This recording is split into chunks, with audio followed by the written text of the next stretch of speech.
Hello दोस्तों नमस्कार। Political science learning में आप सभी का स्वागत है। दोस्तों हम लोग यूजीसी नेट पॉलिटिकल साइंस का रिवीजन सीरीज कवर कर रहे हैं और आज के इस वीडियो में हम लोग unit third Indian political thought में कौटिल्य और उनके विचारों को रिवाइज करेंगे। यदि कौटिल्य की बात की जाए तो इन्हें चाणक्य और विष्णुगुप्त के नाम से भी जाना जाता है। कौटिल्य डिनोट करता है इनके गोत्र को जो कुटिल गोत्र था, और चाणक्य इनका नाम इसलिए पड़ा क्योंकि ये माने जाते हैं कि चाणक्य के पुत्र थे, और विष्णुगुप्त ऐसा माना जाता है कि इनका पर्सनल नेम रहा होगा। यह भी माना जाता है कि ये तक्षशिला यूनिवर्सिटी में पढ़ाते थे। अर्थशास्त्र इनका मास्टर वर्क माना जाता है कौटिल्य का, जो कंपोज किया गया था लेट 4th सेंचुरी बीसी में। अर्थशास्त्र को कंसिडर किया जाता है one of the timeless classic के रूप में, जो ancient art of war and governance पर लिखी गई पुस्तक है। गुप्ता डायनेस्टी के पतन के बाद ये कुछ समय के लिए लास्ट हो जाता है, खो जाता है, और पुनः से इसको खोजा जाता है 1904 में, और इसको पब्लिश कराया जाता है 1909 में। इसका जो फर्स्ट इंग्लिश ट्रांसलेशन है वो 1915 में किया जाता है डॉक्टर राम आर समाज शास्त्री के द्वारा। फिर इसको जर्मन, रसियन और अदर जो लैंग्वेज है उसमें भी ट्रांसलेट किया जाता है। अर्थशास्त्र को नीति सार टेक्स्ट के रूप में भी जाना जाता है। इस बुक में 6000 सूत्र हैं जो 15 बुक में डिवाइडेड है, या अधिकरण जिसको कहा जाता है। 150 चैप्टर्स हैं और 180 सेक्शंस हैं, या जिसको प्रकरण के रूप में भी जाना जाता है। यदि फर्स्ट बुक की बात की जाए तो यह डील करता है राजा से, उसकी ट्रेनिंग से, वह किस तरह से मिनिस्टर्स को अपॉइंटमेंट करेगा और अदर जो ऑफिसर्स हैं स्टेट को उनको किस तरह से अपॉइंट करेगा। डेली रूटीन्स के बारे में बात की गई है, रूलर्स की और उसकी सेफ्टी और सिक्योरिटी के बारे में बात की गई है। बुक जो सेकंड है ये डिस्क्राइब करता है ड्यूटीज को, जो वेरियस एग्जीक्यूटिव ऑफिसर्स होते हैं स्टेट्स के उनके बारे में, और इसमें फुल पिक्चर्स की दी गई है स्टेट की एक्टिविटीज के बारे में, मतलब डिटेल से बताया गया है कि कैसे वो एग्रीकल्चर, माइनिंग और अदर एक्टिविटीज को परफॉर्म करेगा। बुक जो थर्ड है वो डील करती है लॉ और एडमिनिस्ट्रेशन से, जस्टिस के। बुक फोर डील करती है सप्रेशन ऑफ क्राइम को, और इंक्लूड करते हैं अदर सेक्शंस ऑन डिटेक्शंस को, जैसे क्राइम कैसे डिटेक्ट किया जाए, कंट्रोल किस तरह से किया जाए मर्चेंट्स और आर्टिजन्स पर, टार्चर और कैपिटल पनिशमेंट के बारे में बात की गई है। बुक जो फाइव है ये मिसलिनियस कलेक्शंस ऑफ टॉपिक है, जिसमें इंक्लूड किया जाता है सैलरी ऑफ ऑफिसर्स जैसे टॉपिक को इंक्लूड किया गया है। बुक जो सिक्स है ये डील करती है constituent elements of the state, यानी स्टेट्स को बनाने वाले जो एलिमेंट्स हैं वो कौन कौन से हैं, और इसमें थ्योरी ऑफ फॉरेन पॉलिसी के बारे में भी बात की गई है। बुक जो सेवन है ये डील करती है 6 मेथड्स ऑफ फॉरेन पॉलिसी से, और किस तरह से इसको वेरियस सिचुएशंस में यूज करना चाहिए उसके बारे में भी बात की गई है। बुक जो 8 है इसका कंसर्न व्यसनन या कैलेमिटीज से है, यानी कि जो आपदा आती है, जो constituent element of the states हैं उनके ऊपर, तो उससे किस तरह से निपटा जाएगा, फिर इसका इफेक्ट कैसा होगा उसके बारे में बात की गई है। बुक जो 9 है ये डील करती है preparation of war, types of troops, किस तरह से मोबिलाइज करना है ट्रूप्स के उसके बारे में बात की गई है। कंडीशंस के बारे में बात की गई है, किस कंडीशंस में एक्सपेंडिशंस को शुरू किया जाना चाहिए, और कोई भी डेंजर आया है स्टेट्स पर तो उससे किस तरह से निपटना है, इस बारे में बात की गई है। बुक जो 10 है इसमें फाइटिंग के बारे में बात की गई है, और डिस्क्राइब किया गया है मेन बैटल कैंप किस तरह होता है। इसमें टाइप ऑफ बैटल अरेज के बारे में बात की गई है, और डिफरेंट मोड ऑफ फाइटिंग के बारे में बात की गई है।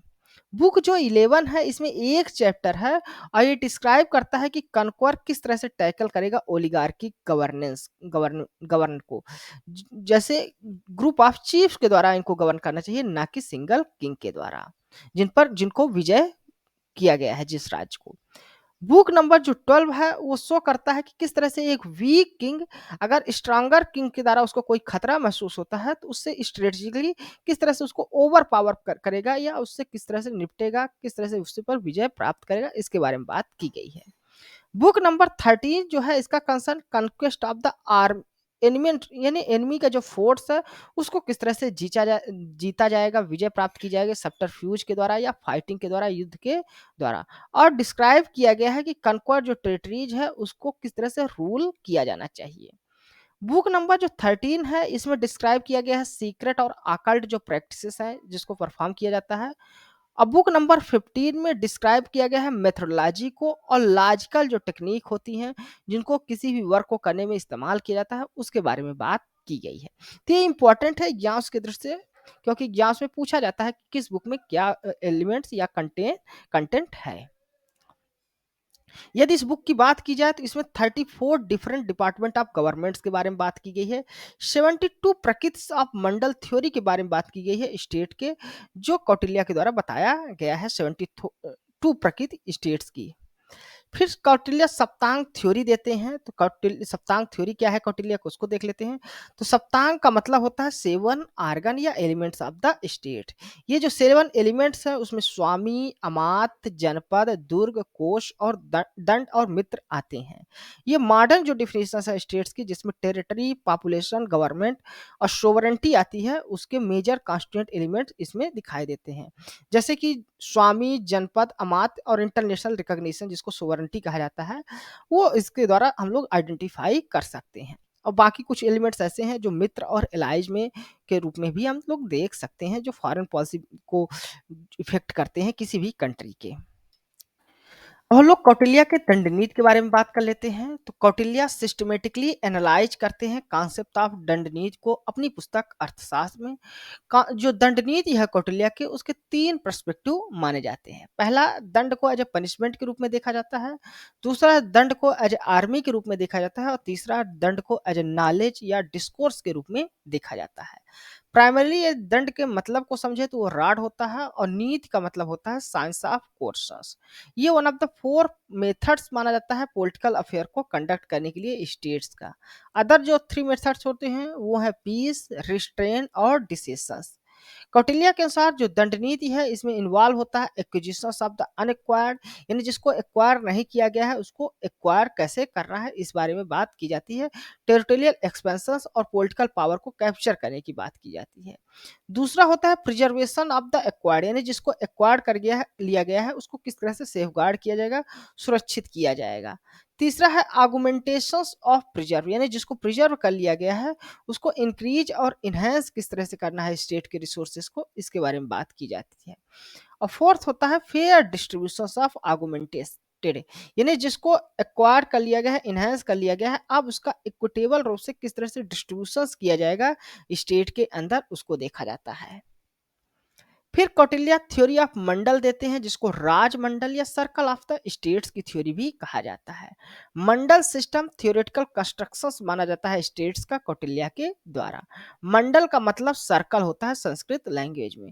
ये जियोग्राफिकल कॉन्सेप्ट है डिवीजन ऑफ लैंड्स का, जिसमें के केंद्र में किंग रहता है, यानी विगजस रहता है, जो वर्ल्ड को विजय करने की इच्छा रखता है, और उनके जो नेबरिंग किंगडम होते हैं उनका एक सिस्टम बनाया जाता है। इसको फर्स्ट थ्योरेटिकल वर्क माना जाता है एशियन सिस्टम ऑफ किंगडम और एम्पायर का इंटेलेक्चुअल हिस्ट्री ऑफ मैनकाइंड में। और इसको कंसीडर किया जाता है एनालॉगस माना जाता है मॉडल ऑफ इंटरनेशनल रिलेशंस की तरह।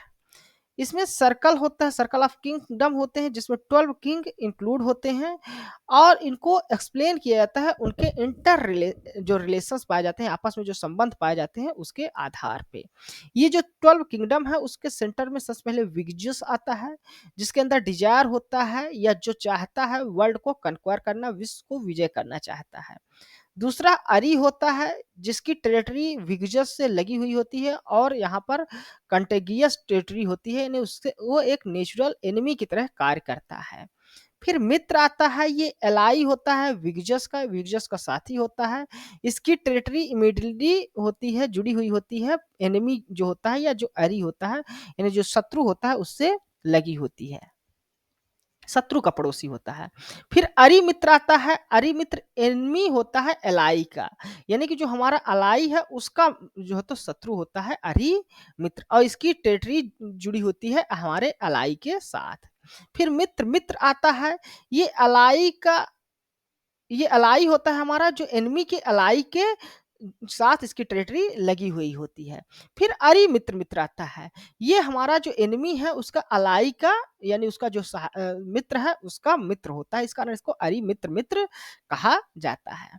फिर पार्स निग्रह आता है, ये हमारा एनिमी होता है और हमारे विगजस के जस्ट पीछे ही होता है, यानी विगजस का ये एनिमी होता है और जस्ट पीछे होता है।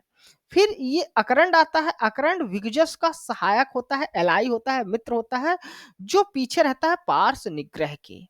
फिर पार्श्व निग्रह सार आता है, ये एनिमी का अलाई होता है, हमारा जो एनिमी है पार्श्व निग्रह उसका अलाई होता है और ये अकरंड के पीछे रहता है।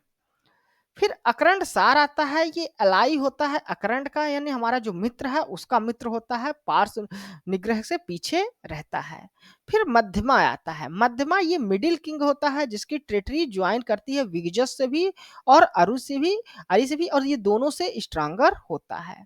फिर उदासीन आता है, उदासीन एक किंगडम है जो आउटसाइड रहती है या न्यूट्रल रहती है और वो सबसे पावरफुल होती है विगजस से भी, अरि से भी और मध्यमा से, इन तीनों से ज्यादा पावरफुल होता है उदासीन। इसके अलावा कौटिल्य जो है तो प्रिंसिपल्स देते हैं फॉरेन पॉलिसी के, 6 फॉर्म ऑफ फॉरेन पॉलिसी है जिसमें पहला आता है पीस और संधि या संधि, दूसरा है वार या विग्रह, तीसरा है न्यूट्रलिटी या आसन, चौथा है मार्चिंग या यान, पांचवा है अलायंस या संसार और छठा है डबल पॉलिसी या द्वैधी भाव। फिर कौटिल्य मेंशन करते हैं 4 टाइप के वार को, जिसमें कूट युद्ध आता है जिसको टैक्टिकल फाइटिंग कहा जाता है, फिर मंत्र युद्ध आता है जिसको डिप्लोमेटिक वार कहा जाता है, फिर प्रकाश युद्ध आता है जिसको ओपन वार कहा जाता है और तुस्मिन युद्ध आता है जिसको सीक्रेट वार कहा जाता है। तो ये 4 तरह के वार की बात करते हैं कौटिल्य। इसके अलावा कौटिल्य मेंशन करते हैं 3 टाइप्स के विक्ट्रीज को, जिसमें पहला आता है धर्म विजय, इसको राइचियस कॉन्क्वेस्ट कहा जाता है, लोभ विजय, इक्विजिस्टिव कॉन्क्वेस्ट कहा जाता है और आसुर विजय जिसको डेमोनिक या अनफेयर कॉन्क्वेस्ट के रूप में जाना जाता है। फिर कौटिल्य और मैकियावेली में कुछ सिमिलरिटीज और डिफरेंसेस भी हैं। मैकियावेली इटली के थिंकर्स थे, कौटिल्य इंडिया के थिंकर्स थे, ये मिडिवल पीरियड्स में रहते हैं, कौटिल्य एशियन टाइम से इंडिया के थिंकर्स थे। तो कौटिल्य बिलोंग करते हैं एशियन इंडिया से, जबकि मैकियावेली बिलोंग करते हैं इटली से 6th सेंचुरी बीसीई में। ये दोनों कौटिल्य और अगर इन मैकियावेली की बात की जाए तो ये रियलिस्ट थिंकर से बिलोंग करते हैं, इनको कंपेयर किया जाता है। पंडित जवाहरलाल नेहरू कौटिल्य को एज इंडियन मैकियावेली के रूप में देखते हैं। मैक्स वेबर अपनी पुस्तक पॉलिटिक्स एज वोकेशंस में लिखते हैं कि Kautilya was more Machiavellian than Machiavelli, यानी कौटिल्य मैकियावेली से ज्यादा मैकियावेलियन था। वो कहते हैं कि इफ वी लुक कौटिल्याज की, यदि हम लोग कौटिल्य के राजा को देखो तो मैकियावेलीज प्रिंस इज हार्मलेस, तो मैकियावेली का प्रिंस जो है तो हार्मलेस है, ज्यादा नुकसान नहीं पहुंचाएगा, जबकि जो कौटिल्य का किंग है वो ज्यादा पावरफुल है, ज्यादा शक्तिशाली है, ज्यादा नुकसान पहुंचा सकता है। अब सिमिलरिटीज की बात करें तो दोनों रियलिस्ट ट्रेडिशन से बिलोंग करते थे, दोनों ह्यूमन नेचर्स को करप्टिबल बताते थे, दोनों सपोर्ट करते हैं एक्सपेंशनिस्ट पॉलिसी फॉरेन पॉलिसी की, दोनों चाहते हैं कि इटेब्लिश किया जाए लॉ एंड ऑर्डर को, प्रोटेक्ट और प्रोग्रेस किया जाए जो मदरलैंड है यानी जो भूमि है विगजस है उसके किंगडम को बढ़ाने की बात करते हैं। दोनों यूज ऑफ रिलीजन्स की बात करते हैं in the interest of Nations में, दोनों परमिट करते हैं यूज ऑफ इमोरल्स मीन्स को यूज करने की बात करते हैं अगर नेशनल इंटरेस्ट में है तब। फिर डिफरेंस की बात की जाए तो दोनों डिफरेंट टाइम और स्पेस से बिलोंग करते हैं, दोनों कौटिल्य जो है तो कोई स्ट्रिक्ट सेपरेशंस नहीं बताते धर्म और दंड में, जबकि जो मैकियावेली थे वो पॉलिटिक्स और रिलीजन्स को एक दूसरे से अलग रखते हैं। कौटिल्य का मानना है किंग धर्म से ऊपर नहीं होता, जबकि जो मैकियावेली थे वो राजा को एब्सोल्यूट पावर देने की बात करते हैं, प्रिंस के पास एब्सोल्यूट पावर या अथॉरिटी होने की बात करते हैं।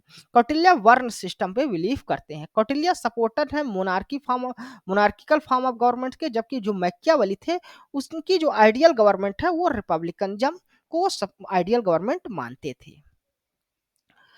अब हम लोग कुछ प्रैक्टिस एमसीक्यूज देख लेते हैं कौटिल्य और उनके विचारों पर। तो सबसे पहले what is the purpose of दंड नीति अकॉर्डिंग टू कौटिल्य, कौटिल्य के अनुसार दंड नीति का जो पर्पज है वो क्या होता है। तो कौटिल्य के अनुसार जो दंड नीति का पर्पज होता है उसमें एक्विजिशंस करना होता है अनएक्वायर्ड का, जिसको एक्वायर कर लिया गया है उसका प्रिजर्वेशन होता है, फिर आर्गुमेंटेशन होता है प्रिजर्व का, और फेयर डिस्ट्रीब्यूशन किया जाता है जिसको आर्गुमेंट किया गया है।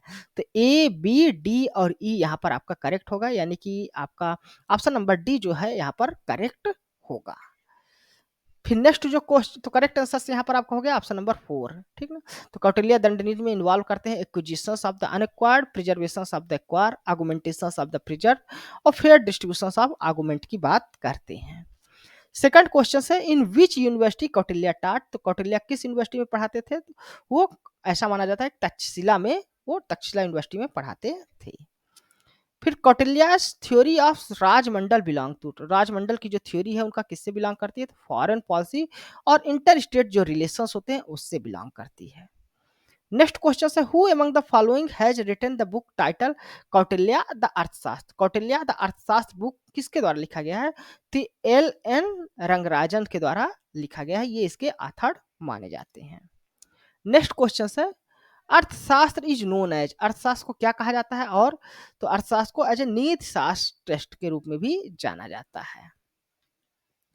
फिर नेक्स्ट क्वेश्चन है, how many practice of Mandal theory of the state are enumerated by Kautilya, तो कौटिल्या के द्वारा कितनी प्रैक्टिस के बारे में बात की गई है, तो 72 प्रैक्टिस ऑफ मंडल थ्योरी के बारे में बात की गई है। Which one of the following statement is not correct in case of Kautilya, Kautilya के बारे में इनमें से कौन सा स्टेटमेंट करेक्ट नहीं है।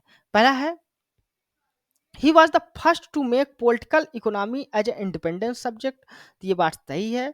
He propounded the theory of politics which dealt with immediate practical concern of the polity, यानी जो प्रैक्टिकल कंसर्न से पॉलिटी के स्टेट्स के उसके बारे में बात करते हैं, रियलिस्ट थिंकर समय है, ये सही है। It is he is credited with the being a founder of नीति शास्त्र ट्रेडिशन, तो नीति शास्त्र ट्रेडिशन का फाउंडर के रूप में इनको नहीं जाना जाता, बल्कि इनकी जो ग्रंथ है वो नीति शास्त्र ट्रेडिशन से बिलोंग करती है, ये फाउंडर नहीं थे। For the first time he emphasis the need of a strong political control in India, पहली बार माना जाता है कि ये कोई व्यक्ति है जिसने स्ट्रांग पॉलिटिकल कंट्रोल के बारे में बात की थी अपनी पुस्तक अर्थशास्त्र के माध्यम से, तो कौटिल्य थे। नेक्स्ट क्वेश्चन है, who said Kautilya's Arthashastra exemplify radical Machiavellism compare to it Machiavelli's Prince is harmless, इनमें से किसने कहा था कि जो कौटिल्या का अर्थशास्त्र है वो रेडिकल मैकियावेली को दिखाता है, और मैकियावेली का जो प्रिंस है वो हार्मलेस है कौटिल्या के जो किंग है उसके सामने, तो मैक्स वेबर्स का स्टेटमेंट था। मैक्स वेबर अपनी पुस्तक पॉलिटिक्स एज ए वेकेशन में मेंशन करते हैं कि जो कौटिल्या है वो मैकियावेलियन ज्यादा है मैकियावेली से, और जो कौटिल्या का किंग है वो मैकियावेली के प्रिंस से कम हार्मलेस है।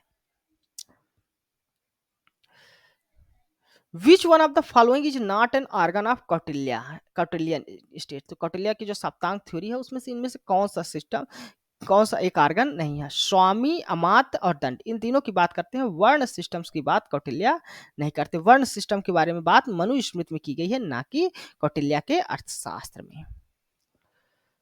नेक्स्ट क्वेश्चन है, इन अर्थशास्त्र how many department of the government find mention, तो अर्थशास्त्र में कितने डिपार्टमेंट गवर्नमेंट के मेंशन है, तो 34 डिपार्टमेंट के बारे में बात की गई है कौटिल्या के अर्थशास्त्र में। To Kautilya the concept of रूप दर्शक मीन, तो कौटिल्या के लिए रूप दर्शक का मतलब क्या होता है, तो कौटिल्या इंस्पेक्टर ऑफ क्वाइंस को रूप दर्शक बताते हैं। कौटिल्या अपने एडमिनिस्ट्रेटिव मॉडल में प्रोवाइड करते हैं various post of various officers, जिसमें रूप दर्शक जो होता है इंस्पेक्टर होता है क्वाइन का, उनके एडमिनिस्ट्रेटिव सिस्टम में जो अर्थशास्त्र में उन्होंने प्रोवाइड किया था। तो धन्यवाद दोस्तों, आज की इस वीडियो में हमने कौटिल्या और उनके विचारों को रिवाइज किया। यह वीडियो आपको कैसा लगा अपने कमेंट्स के माध्यम से हमें जरूर बताइएगा। साथ ही साथ आप हमारे इस वीडियो को लाइक करें, हमारे इस चैनल को सब्सक्राइब करें ताकि इस तरह की जो वीडियो हैं वो आपको मिल सके। धन्यवाद, थैंक यू।